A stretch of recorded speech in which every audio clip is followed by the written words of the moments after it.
কি বন্ধুরা কেমন আছো? দেখো ক্রিসমাস তো চলেই আসলো, আর ক্রিসমাস মানেই হচ্ছে আমাদের সবারই নিউ ইয়ার কাছাকাছি।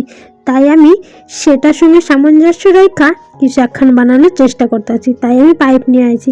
তোমরা ভাবছো তো আমি পাইপ দিয়ে আজকে কি বানাবো? আমি আজকে পাইপ দিয়ে স্টার বানাবো। তোমরা দেখতে চাও আমি কিভাবে বানাই? তবে দেখো, একই রকম মাপে 5খানা পাইপ কেটে নিছি। এবার কিছু সুতো দিয়ে পাইপগুলোর মধ্যে ভইরা দিব এক এক কইরা। তোমাকে যদি ভিডিও খান ভালো লাগা থাকে তাহলে অবশ্যই লাইক শেয়ার কমেন্ট কইরা দিও। চ্যানেলে নতুন হয়ে থাকলে নিচে সাবস্ক্রাইব লেখা বাটন খান প্রেস কইরা পাশে থাকা বেল আইকন খান অবশ্যই ক্লিক কইরা দিও, যাতে সব ভিডিও নোটিফিকেশন তোমাদের কাছে আগে পৌঁছে যায়। আর তোমাকে যদি ভিডিও খান ভালো লাগা থাকে তাহলে একটা কমেন্ট করতে ভুলো না কিন্তু।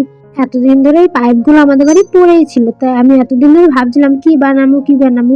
এখন যখন ক্রিসমাসও এসে গেল আর কদিন পরে নিউ ইয়ারই চলে আসবে, তাই ভাবলাম চলো এখানে স্টারই বানায় দিই। তাহলে আমাদের ক্রিসমাস আর নিউ ইয়ারের তো ডেকোরেশনের আইটেম হয়ে যাবে, তোমাদের একটা কিছু বানিয়ে দেখাও হয়ে যাবে। দেখো এবারে হচ্ছে মেন কাজ, সুতো দুটোর মুখটা এক সুন্দর বেঁধে দিয়ে আমি হাত দিয়ে দাও কি সুন্দরভাবে স্টারটা বানিয়ে নেব। তোমরা যদি আমার কাছে কোনো আর্ট বা ক্রাফট বানানোর ভিডিও দেখতে চাও তাহলে অবশ্যই কমেন্ট করে কিন্তু আমি করে দেখানোর চেষ্টা করব।